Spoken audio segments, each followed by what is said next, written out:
ਆਉਂਦੇ ਸਾਰ ਉਹਨੇ ਸਿੱਧੀਆਂ ਗੋਲੀਆਂ ਲੰਗਰ ਵਾਲੇ ਪਾਸੇ ਚਲਾਈਆਂ, ਫਿਰ ਟਰਾਲੀ 'ਚ ਗਏ ਸੀ ਟਰਾਲੀ ਵਾਲੇ ਪਾਸੇ। ਇਹ ਉੱਥੇ ਸਟੇਸ਼ਨ ਤੋਂ ਫੇਰ ਮਿਲਿਆ, ਇੱਕ ਖੋਲ ਪਹਿਲਾਂ ਮਿਲਿਆ, ਉਹ ਪੁਲਿਸ ਨੂੰ ਦੇ ਚੁੱਕੇ ਆ। ਇਹ ਹੁਣ ਸਵੇਰੇ ਜੋ ਲੱਭਿਆ ਤਾਂ ਉੱਥੇ ਇੱਕ ਖੋਲ ਹੋਰ ਮਿਲਿਆ ਸੀ। ਇਹ ਪਿਸਟਲ ਦਾ 32 ਬੋਰ ਦੇ ਪਿਸਟਲ ਦਾ, ਤੇ ਸਵੇਰੇ ਹੁਣ ਆ ਕੇ ਪੁਲਿਸ ਉਹਨੂੰ ਜ਼ਬਤ ਕਰਕੇ ਲੈ ਗਈ ਡਿਵੀਜ਼ਨ। ਅਸੀਂ ਕਿਹਾ ਜੀ ਸਾਡੇ ਸਾਹਮਣੇ ਫੁਟੇਜ ਕੱਢੋ, ਇਹ ਮਿਟਣੀ ਨਹੀਂ ਚਾਹੀਦੀ। ਸ਼ਰਾਰਤੀ ਅਨਸਰ ਵੀ ਹੋ ਸਕਦੇ ਨੇ ਜਾਂ ਫਿਰ ਸਰਕਾਰ ਦੀ ਚਾਲ ਸੀ। ਤੁਸੀਂ ਦੇਖ ਰਹੇ ਹੋ ਡੇਲੀ ਪੋਸਟ। ਤਾਂ ਬੀਤੀ ਰਾਤ ਦੇਰ ਰਾਤ ਕੁੰਡਲੀ ਬਾਰਡਰ ਜਿਹੜਾ TDI ਏਰੀਆ ਹੈਗਾ, TDI ਮਾਲ ਦੇ ਬਾਹਰ ਫਾਇਰਿੰਗ ਕੀਤੀ ਗਈ ਹੈ। ਕੁਛ ਲੋਕ ਜਿਹੜੇ ਅਣਪਛਾਤੇ ਲੋਕ ਸੀਗੇ ਆਡੀ ਕਾਰ ਦੇ ਵਿੱਚ ਆਏ ਆ, ਤਾਂ ਲੰਗਰ ਤੋਂ ਜਦੋਂ ਪਾਣੀ ਮੰਗਿਆ ਗਿਆ ਤਾਂ ਉਸ ਤੋਂ ਬਾਅਦ ਵਿਵਾਦ ਹੋਇਆ, ਤਾਂ ਉਹਨਾਂ ਨੇ ਜਾਂਦੇ ਹੋਏ ਜਿਹੜੀ ਹੈ ਫਾਇਰਿੰਗ ਕੀਤੀ ਹੈ। 3 ਜਿਹੜੇ ਫਾਇਰ ਉਹ ਕੀਤੇ ਗਏ ਆ। ਇਹ ਸਾਰਾ ਮਾਮਲਾ ਜਿਹੜਾ ਹੋਇਆ ਇਹ ਕੁੰਡਲੀ ਏਰੀਏ ਦਾ ਜਿਹੜਾ TDI ਮਾਲ ਆ ਉਹਦੇ ਬਾਹਰ ਹੋਇਆ। ਤਾਂ ਸਾਡੇ ਨਾਲ ਕਾਦੀਆਂ ਗਰੁੱਪ ਜਿਹੜੇ ਭਾਰਤੀ ਕਿਸਾਨ ਯੂਨੀਅਨ ਕਾਦੀਆਂ ਗਰੁੱਪ ਦੇ ਪ੍ਰਧਾਨ ਨੇ ਹਰਮੀਤ ਕਾਦੀਆਂ ਜੀ ਨੇ, ਇਹ ਉੱਥੋਂ ਕੁਝ ਦੂਰੀ ਤੇ ਹੀ ਸੀਗੇ।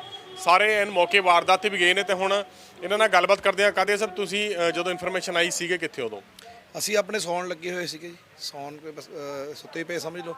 ਤੇ ਉਹਦੇ ਵਿੱਚ ਹੀ 11:25 ਤੇ ਫੋਨ ਆਇਆ ਵੀ ਇੱਥੇ ਫਾਇਰਿੰਗ ਹੋ ਗਈ। ਸਾਨੂੰ ਲੱਗਿਆ ਵੀ ਕੋਈ ਐਵੇਂ ਸ਼ਰਾਰਤ ਕਰ ਰਿਹਾ ਜਾਂ ਹੋ ਰਿਹਾ। ਫਿਰ ਅਸੀਂ ਕਿਹਾ ਵੀ ਨਹੀਂ ਇੱਦਾਂ ਕੋਈ ਗੱਲ ਸੀਰੀਅਸ ਹੈ। ਫਿਰ ਜ਼ਿੰਮੇਵਾਰ ਬੰਦਾ ਜਿਹੜੇ ਸਾਡਾ ਸੀ ਉਹਨੇ ਫੋਟੋ ਖਿੱਚ ਕੇ ਜਿਹੜਾ ਖੋਲ ਉੱਥੇ ਡਿੱਗਿਆ ਹੋਇਆ ਸੀ ਦੱਸਿਆ ਵੀ ਆ ਫਾਇਰਿੰਗ ਕਰ ਰਿਹਾ, ਤੁਸੀਂ ਫਟਾਫਟ ਆਓ। ਅਸੀਂ ਵਿਦਨ 5 ਮਿੰਟਸ ਉੱਥੇ ਪਹੁੰਚ ਗਏ। ਤੇ ਜਿਵੇਂ ਜਾ ਕੇ ਪੁੱਛਿਆ ਵੀ ਕੀ ਹੋਇਆ, ਉਹ ਕਹਿੰਦੇ ਲੰਗਰ ਆਏ ਛਕੇ, 4 ਸ਼ਖਸ ਸੀਗੇ, ਲੰਗਰ ਛਕਿਆ। ਲੰਗਰ ਛਕਣ ਤੋਂ ਬਾਅਦ ਇੱਕ ਪਾਣੀ ਦੀ ਕਿਸੇ ਗੱਲ ਤੇ ਬਹਿਸ ਬੁਝਾਈ ਹੋ ਗਈ ਵੀ ਪਾਣੀ ਠੰਡਾ ਦਿਓ। ਕਹਿੰਦੇ ਫਰਿੱਜ 'ਚ ਤੇ ਲੰਗਰ ਆ, ਠੰਡਾ ਪਾਣੀ ਨਹੀਂ ਹੁੰਦਾ। ਤੇ ਉਹਨਾਂ ਨੇ 19 ਗੱਲ ਦੇ ਵਿੱਚ ਹੀ ਉਹਦੇ ਜਦੋਂ ਬਹਿਸ ਵਧਣ ਲੱਗੀ ਤਾਂ ਬਜ਼ੁਰਗ ਜਿਹੜੇ ਸੀਗੇ ਲੰਗਰ ਚਲਾਉਂਦੇ ਉਹਨਾਂ ਨੇ ਹੱਥੋਂ ਜੋੜ ਕੇ ਉਹਨਾਂ ਨੂੰ ਤੋਰਤਾ ਉੱਥੋਂ। ਤੇ ਕਿਉਂਕਿ ਰਾਤ ਦਾ ਸਲੀਪਿੰਗ ਟਾਈਮ ਹੋ ਗਿਆ ਸੀ, ਸਾਰੇ ਲੰਗਰ ਖਤਮ ਹੋਣਾ ਸੀ, ਉਦੋਂ ਫਿਨਿਸ਼ ਹੋ ਗਿਆ ਸੀ। ਉਹਨਾਂ ਨੂੰ ਖਿਲਾ ਰਹੇ ਸੀ ਖੀਰਲਾ। ਲੋਕ ਟਰਾਲੀਆਂ ਚਲੇ ਗਏ ਨਾਲ ਉੱਥੇ, ਕਿਉਂਕਿ ਹਰਿਆਣਾ ਤੇ ਪੰਜਾਬ ਦਾ ਸਾਂਝਾ ਚੱਲ ਰਿਹਾ ਸੀ ਇਹ ਯੂਨਿਟ ਲੰਗਰ ਦਾ। ਤੇ ਜਦੋਂ ਉਹ ਦੁਬਾਰਾ ਗਏ ਤੇ ਕਾਰ ਜਦੀ ਮੁੜ ਕੇ ਆ ਗਈ। ਆਉਂਦੇ ਸਾਰ ਉਹਨੇ ਸਿੱਧੀਆਂ ਗੋਲੀਆਂ ਲੰਗਰ ਵਾਲੇ ਪਾਸੇ ਚਲਾਈਆਂ, ਫਿਰ ਟਰਾਲੀ 'ਚ ਗਏ ਸੀ ਟਰਾਲੀ ਵਾਲੇ ਪਾਸੇ। ਫਿਰ ਥੋੜ੍ਹੀ ਜਿਹੀ ਅੱਗੇ ਕਾਫਲਾ ਅੱਗੇ ਇੱਕ ਤਰ੍ਹਾਂ ਦੀ ਟਰਾਲੀ ਕਰਕੇ ਉੱਥੇ ਫਾਇਰ 3 ਫਾਇਰ ਆਨ ਦਾ ਰਾਊਂਡ ਇੱਕ ਫਾਇਰ ਕਰਕੇ ਕਾਰ ਚਲੇ ਗਈ। ਤਾਂ ਉਹਦੇ ਕਾਰ ਦੇ ਵਿੱਚ ਜਦੋਂ ਗਈ ਆ ਨੰਬਰ ਉਹਨਾਂ ਨੂੰ ਨੋਟ ਸੀ, ਕਿਉਂਕਿ ਪਹਿਲਾਂ ਵੀ ਕਾਰ ਖੜੀ ਸੀ ਉੱਥੇ। ਉਹ ਹੈਗੀ ਆ CH 04K 9595 Audi white colour ਦੀ ਸੀਗੀ। ਜਿਹੜੇ ਮੁੰਡੇ ਸੀਗੇ ਪੰਜਾਬੀ ਬੋਲਦੇ ਸੀ ਜਾਂ ਪੰਜਾਬੀ ਬੋਲਦੇ ਸੀਗੇ ਤੇ 25 ਸਾਲ ਤੋਂ 30 ਸਾਲ ਦੇ ਵਿੱਚ ਉਮਰ ਸੀ ਉਹਨਾਂ ਦੀ। ਫਿਰ ਲੰਗਰ ਦੇ ਪਾਣੀ ਨੂੰ ਲੈ ਕੇ ਵਿਵਾਦ ਹੋਇਆ। ਕੀ ਲੱਗਦਾ ਤੁਹਾਨੂੰ ਇਹਦੇ ਪਿੱਛੇ ਕੋਈ ਗੇਮ ਹੋ ਸਕਦੀ ਹੈ ਸਰਕਾਰ ਦੀ, ਜਾਂ ਵੈਸੇ ਕੋਈ ਸ਼ਰਾਰਤ ਕੀਤੀ ਗਈ? ਦੇਖੋ ਇਹ ਹੁਣ ਜਿਹੜੀਆਂ ਸਰਕਾਰ ਹੋ ਸਕਦੀ ਆ ਵੀ ਡਰਾਉਣ ਦਾ ਤਰੀਕਾ ਹੋਵੇ, ਕੋਈ ਸ਼ਰਾਰਤੀ ਅਨਸਰ ਵੀ ਹੋ ਸਕਦੇ ਨੇ, ਪਰ ਜੋ ਵੀ ਆ ਇਹ ਪੁਲਿਸ ਨੂੰ ਕਲੀਅਰ ਕਰਨਾ ਚਾਹੀਦਾ। ਕਿਉਂਕਿ ਅਸੀਂ ਜਦੋਂ ਇਨਫੋਰਮ ਕਰਤੇ, ਕੋਆਰਡੀਨੇਸ਼ਨ ਕਮੇਟੀ ਬਣੀ ਹੋਈ ਹੈ ਸਾਡੀ, WhatsApp ਗਰੁੱਪ ਬਣਿਆ ਹੋਇਆ, ਜਿਹ 'ਚ SP ਸੋਨੀਪਤ ਵੀ ਹੈ, DSP ਵੀ ਹੈ, SHO ਵੀ ਨੇ, DC ਵੀ ਹੈ, SDM ਵੀ ਹੈ, ਤੇ ਆਰਗੇਨਾਈਜ਼ਰ ਜਿਹੜੇ ਹੋਰ ਆਫੀਸਰਸ ਨੇ ਜਿਹੜੇ ਪਾਣੀ ਦੀ ਬਿਜਲੀ ਦੇ, ਉਹ ਸਾਰੇ ਉਹਦੇ ਵਿੱਚ ਨੇ। ਉਹਨਾਂ ਨੂੰ ਅਸੀਂ 11:26 ਤੇ ਉਹਦੇ ਵਿੱਚ WhatsApp ਵੌਇਸ ਮੈਸੇਜ ਪਾਤਾ ਸੀਗਾ ਵੀ ਇਹ ਗੱਲ ਹੋ ਚੁੱਕੀ ਹੈ, ਤਾਂ ਪਲੀਜ਼ ਕੈਟ ਆਊਟ ਕਰ ਲਓ। ਤੇ ਉਹਨਾਂ ਨੂੰ ਸਰਕਾਰ ਨੂੰ ਸਾਨੂੰ ਐਂ ਲੱਗਦਾ ਵੀ ਰਾਤ ਨੂੰ ਗੱਡੀ ਫੜ ਲੈਣੀ ਚਾਹੀਦੀ ਸੀ, ਜਿਹੜੇ ਵੀ ਉਹ ਸੋਨੀਪਤ ਦੇ ਏਰੀਏ 'ਚ ਜਿਹੜੇ ਵੀ ਏਰੀਏ 'ਚ ਜਾ ਰਹੀ ਸੀ। ਪਰ ਉਹ ਹਾਲੇ ਤੱਕ ਸਾਨੂੰ ਕੋਈ ਰਿਪੋਰਟਿੰਗ ਨਹੀਂ ਆਈ, ਨਾ ਸਾਨੂੰ ਫੋਨ ਆਇਆ। ਅਸੀਂ ਸਗੋਂ ਹੁਣ ਪੁਲਿਸ ਤੋਂ ਪੁੱਛ ਰਹੇ ਹਾਂ ਵੀ ਸਾਡਾ ਰਾਤ ਕੀ ਕੀਤਾ। ਉੱਥੇ ਥੋੜ੍ਹੀ ਦੂਰ ਤੇ TDI ਦਾ ਗੇਟ ਆ, ਇੱਕ ਗੇਟ ਦੇ ਵਿੱਚ ਕੈਮਰਾ ਲੱਗਿਆ ਹੋਇਆ ਸੀਗਾ, ਤੇ ਉਹਦਾ ਜਿਹੜਾ DVR ਸੀ ਉਹ ਤਾਂ ਪਿਆ ਸੀ, ਪਰ ਮੋਨੀਟਰ ਹੈ ਨਹੀਂ ਸੀਗਾ। ਸਾਨੂੰ ਮੋਨੀਟਰ ਨਾ ਹੋਣ ਕਾਰਨ ਰਾਤ ਦੇਖ ਨਹੀਂ ਸਕੇ ਕਾਰ। ਤੇ ਸਵੇਰੇ ਹੁਣ ਆ ਕੇ ਪੁਲਿਸ ਉਹਨੂੰ ਜ਼ਬਤ ਕਰਕੇ ਲੈ ਗਈ ਡਿਵੀਜ਼ਨ। ਅਸੀਂ ਕਿਹਾ ਜੀ ਸਾਡੇ ਸਾਹਮਣੇ ਫੁਟੇਜ ਕੱਢੋ, ਇਹ ਮਿਟਣੀ ਨਹੀਂ ਚਾਹੀਦੀ। ਜੇ ਸਰਕਾਰ ਦੀ ਵੀ ਸਾਜ਼ਿਸ਼ ਹੋਈ ਜਾਂ ਕੋਈ ਸ਼ਰਾਰਤੀ ਅਨਸਰ ਵੀ ਹੈ, ਪਰ ਕਲੀਅਰ ਹੋਣਾ ਚਾਹੀਦਾ। ਤੇ ਉਹ ਕਾਰ ਦਾ ਨੰਬਰ ਹੈ, ਹੁਣ ਉਹ ਜਿਹੜੀ ਫੁਟੇਜ ਆ ਅਸੀਂ ਉਹ ਮੰਗ ਕਰ ਰਹੇ ਹਾਂ ਪੁਲਿਸ ਤੋਂ ਵੀ ਸਾਨੂੰ ਵੀ ਦਿੱਤੀ ਜਾਵੇ ਤੇ ਮੀਡੀਆ ਪਰਸਨ ਨੂੰ ਵੀ ਦਿੱਤੀ ਜਾਵੇ, ਘੱਟੋ ਘੱਟ ਲੋਕਾਂ ਨੂੰ ਸੱਚਾਈ ਦਾ ਪਤਾ ਲੱਗ ਜਾਵੇ। ਲੋਕੇਸ਼ਨ ਤੇ ਰਾਤ ਵੀ ਗਏ, ਹੁਣ ਇਹ ਖੋਲ ਜਿਹੜਾ ਹੁਣ ਕਿੱਥੋਂ ਮਿਲਿਆ? ਇਹ ਉੱਥੇ ਸਟੇਸ਼ਨ ਤੋਂ ਫੇਰ ਮਿਲਿਆ, ਇੱਕ ਖੋਲ ਪਹਿਲਾਂ ਮਿਲਿਆ, ਉਹ ਪੁਲਿਸ ਨੂੰ ਦੇ ਚੁੱਕੇ ਆ। ਇਹ ਹੁਣ ਸਵੇਰੇ ਜੋ ਲੱਭਿਆ ਤਾਂ ਉੱਥੇ ਇੱਕ ਖੋਲ ਹੋਰ ਮਿਲਿਆ ਸੀ।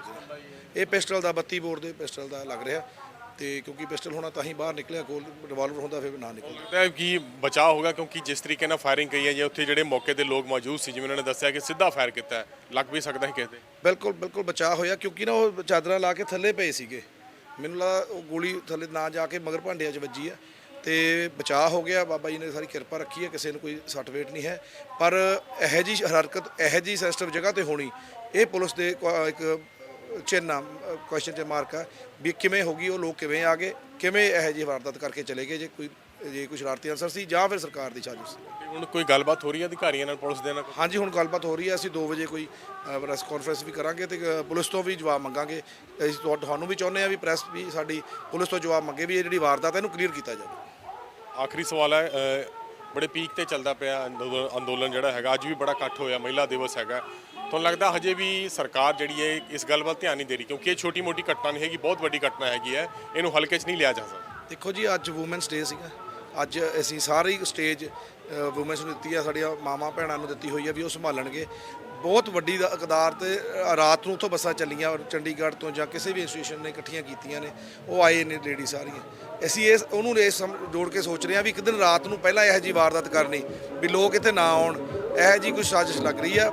ਜੇ ਨਹੀਂ ਹੈ ਤਾਂ ਸਰਕਾਰ ਘੱਟੋ ਘੱਟ ਕਲੀਅਰ ਕਰੇ, ਤੇ ਅੱਜ ਦੇ ਵਿੱਚ ਕਲੀਅਰ ਹੋਣੀ ਚਾਹੀਦੀ। ਕੋਈ DVR ਲੈ ਕੇ ਗਏ ਆ, ਪਿਕਚਰਾਈਜੇਸ਼ਨ ਹੋ ਚੁੱਕੀ ਆ, ਕਾਰ ਨੂੰ ਕਬਜ਼ੇ 'ਚ ਲਿਆ, ਤਾਂ ਸਾਨੂੰ ਵੀ ਤੇ ਮੀਡੀਆ ਪਰਸਨ ਨੂੰ ਵੀ ਬਰਾਬਰ ਦੱਸਣਾ ਚਾਹੀਦਾ ਉਹਨੂੰ। ਸੋ ਇਸ ਤਰ੍ਹਾਂ ਹਰਮੀਤ ਕਾਦੀਆਂ ਜਿਨ੍ਹਾਂ ਨੇ ਮੌਕੇ ਤੇ ਗਏ ਨੇ, ਇੱਕ ਜਿਹੜਾ ਖੋਲ ਹੋਰ ਉੱਥੋਂ ਬਰਾਮਦ ਕੀਤਾ ਗਿਆ, ਤੇ ਨਾਲੇ ਖਾਸ ਤੌਰ ਤੇ ਵੱਡਾ ਸਵਾਲੀਆ ਨਿਸ਼ਾਨ ਹੈ ਉਹ ਹਰਿਆਣੇ ਦੀ ਪੁਲਿਸ ਦੇ ਉੱਤੇ ਖੜਾ ਹੁੰਦਾ ਕਿ ਰਾਤ ਦੀ ਵਾਰਦਾਤ ਆ, ਹਜੇ ਤੱਕ ਉਹਦੇ ਵਿੱਚ ਕੋਈ ਅਪਡੇਟ ਨਹੀਂ ਹੈਗਾ, ਕੋਈ ਉਹਦੇ 'ਚ ਗ੍ਰਿਫਤਾਰੀ ਜਾਂ ਕੋਈ ਗੱਡੀ ਦੀ ਬਰਾਮਦੀ, ਇਹ ਸਾਰਾ ਕੁਝ ਨਹੀਂ ਹੈਗਾ। ਇਸ ਨੂੰ ਲੈ ਕੇ ਜਿਹੜੇ ਕਿਸਾਨ ਆਗੂ ਹੈਗੇ ਆ, 2 ਵਜੇ ਦੱਸਿਆ ਗਿਆ ਕਿ ਪੁਲਿਸ ਦੇ ਅਧਿਕਾਰੀਆਂ ਨਾਲ ਬੈਠਕ ਕਰ ਸਕਦੇ ਤੇ ਖੁਦ ਆਪਣੀ ਵੀ ਬੈਠਕ ਕਰਨਗੇ, ਤਾਂ ਉਸ ਤੋਂ ਬਾਅਦ ਇਹ ਮਾਮਲਾ ਜਿਹੜਾ ਹੈ ਅੱਗੇ ਦੇਖਿਆ ਜਾਊਗਾ ਕਿ ਕੀ ਰੂਪ ਰੇਖਾ ਲੈਂਦਾ, ਕੀ ਉਹ ਜਿਹੜੇ ਨੌਜਵਾਨ ਗੋਲੀਆਂ ਚਲਾਣੇ ਕਦੋਂ ਫੜੇ ਜਾਂਦੇ ਆ।